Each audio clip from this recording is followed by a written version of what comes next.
खासियाबारि आर'नाइ गेलेग्रा फोथाराव खुंगा नैथि थानेश्वर बसुमतारीनि मेमोरियेल जोलुर बादायलायनाय हाबाफारि खुंफुंदों।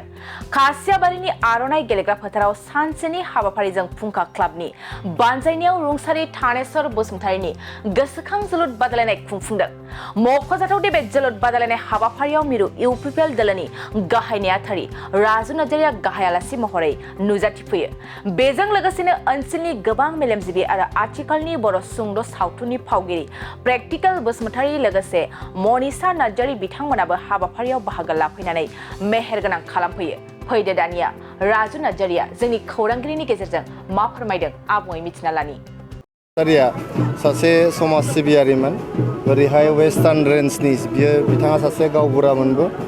गतिके गावबुरा जानानै गोबां गोब्राब थासारि बिथाङा मोनलांदों।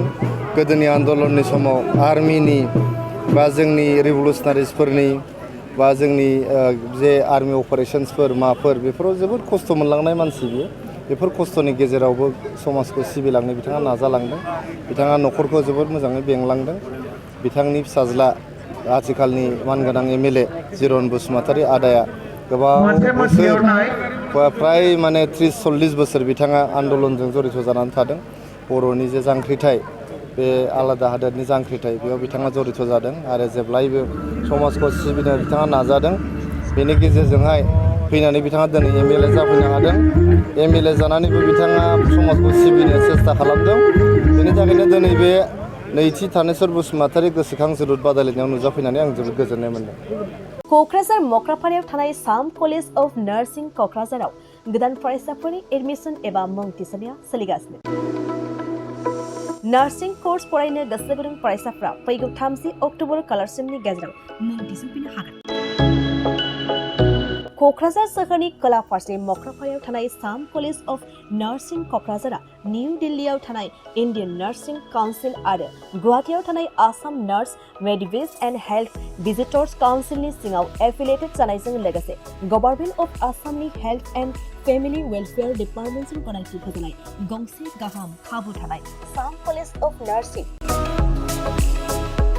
3 years in general nursing midwifery आरो 2 years diploma in auxiliary nursing and midwifery course-नि सोलोंथाइखौ एचएस पास खालामनाय साइन्स एबा आर्ट्स स्ट्रीमनि गोसो गुदुं फरायसाफ्रा लानो हागोन। साम कलेज अफ नार्सिं क'क्राझाराव फरायसाफोरनि थाखाय digital classroom, library facilities, computer laboratory, nursing foundation laboratory, community health nursing and nutrition laboratory, ओबीजी Pediatrics Laboratory, Field Clinical Science Laboratory, Clinical Training आरो हस्टेलनि थाखाय 4-storied RCC Residential Building लोगोसे बासजों थांलाय फैलायनि गाहाम खाबुफोरखौ होनाय जायो। आबुङै मिन्थिनो थाखाय 9854550697 नङाब्ला 9854300175 मबाइल नम्बराव खौरां लाहरनो हागोन। जोंना दा साम कलेजाव एडमिशना जागासिनो दङ 31 अक्ट'बरसिम आरो बिनि उनावहाय जोंहा स्टुडेन्टफोरनि थाखाय फेसिलिटि दङ। बेहाय 3 years कर्स आरो हस्टेल फेसिलिटि दङ आरो हस्टेलाव थांलाय फैलायनि थाखाय गारिबो दङ आरो जों ट्रेनिंनि थाखाय 3 years कर्सआव जोंहा गासैबो फेसिलिटि दंजोबो। प्रेक्टिकेलनि थाखाय प्रेक्टिकेलबो जोंना मोजाङै जायो आरो बे प्रेक्टिकेल समावबो जोङो हस्पिटालाव लांलाय लाबोलाय खालामो। जोंहा एक्सट्रा गारि दङ आरो स्टुडेन्टफोरनि थाखाय हस्टेल फेसिलिटिबो जोंहा दङ। क्वालिफिकेसना जाहैबाय जिएनएमनि थाखाय हायार सेकेन्डारि पास जानांगौ।